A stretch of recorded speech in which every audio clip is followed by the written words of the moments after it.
Ibu Ida Dayak menjerit saat berhasil mengeluarkan benda di dalam kepala pasien ini. Namun sebelum lanjut, pastikan jari Anda menekan tombol like dan subscribe terlebih dahulu agar kalian tidak ketinggalan berita terupdate dari channel ini. Jika sudah tonton videonya sampai habis agar tidak terjadi kesalahpahaman. Nama Ibu Ida Dayak semakin banyak dicari kalangan masyarakat luas karena kehebatannya yang dapat menyembuhkan banyak keluhan penyakit berat. Baru-baru ini ada pasien yang datang dari Pulau Sumatera ingin mengobati kutukan yang dialaminya, mengalami hal tak terduga saat diundang di acara salah satu stasiun televisi. Hampir beberapa hari kondisinya tak ada perubahan signifikan sama sekali. Setelah mendengar kabar bahwa ada wanita yang berasal dari suku Dayak Kalimantan yang bisa mengobati segala macam jenis penyakit mulai dari patah tulang sampai menyembuhkan orang yang lumpuh total, tak lama kemudian pasien tersebut ingin mengobati atau melepas kutukan yang menimpa dirinya. Pasien ini memantapkan hati ingin berobat ke tempat Ibu Ida Dayak.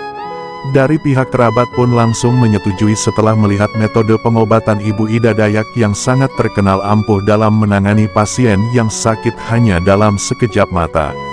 Pasien ini mengalami kelainan di wajahnya dan ingin berobat ke Ida Dayak, namun setelah Ibu Ida Dayak mengobati pasien tersebut ada keanehan yang dalam tubuhnya.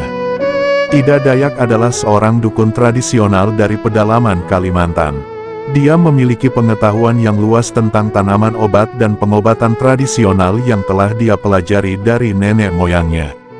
Salah satu penyakit yang berhasil ia obati adalah penyakit langka ini. Penyakit langka ini adalah penyakit yang sering ditemukan di daerah pedalaman Kalimantan. Penyakit ini disebabkan oleh virus yang menyerang sistem saraf manusia dan menyebabkan kelemahan otot. Pasien yang terkena penyakit langka ini akan mengalami kesulitan berjalan dan bergerak, bahkan pada kondisi yang parah, mereka tidak dapat bergerak sama sekali. Suatu hari, seorang wanita tua datang kepada Ida Dayak dengan keluhan yang mengarah pada gejala penyakit langka ini. Ida Dayak menanyakan gejala yang dirasakan dan memeriksa tubuh pasien dengan seksama. Setelah itu, Ida Dayak mulai mencari tanaman obat yang cocok untuk mengobati penyakit langka ini.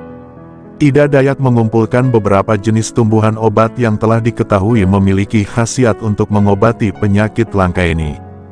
Dia kemudian memproses tanaman tersebut dengan cara yang telah dia pelajari dari nenek moyangnya dan membuat ramuan obat untuk pasiennya. Pasien Ida Dayak mengikuti perawatan dan minum ramuan obat yang telah dibuat oleh Ida Dayak selama beberapa minggu. Setelah beberapa waktu, pasien tersebut merasakan perbaikan yang signifikan pada kondisinya. Dia merasa lebih kuat dan mampu berjalan dengan lancar. Setelah berhasil mengobati pasiennya, Ida Dayak mulai terkenal di masyarakat sebagai seorang dukun yang ahli dalam pengobatan penyakit langka ini. Banyak orang datang kepada Ida Dayak untuk meminta pengobatan dari penyakit yang sama. Ida Dayak merasa senang bisa membantu orang-orang yang membutuhkan dan melanjutkan pekerjaannya sebagai dukun tradisional yang terkenal di pedalaman Kalimantan.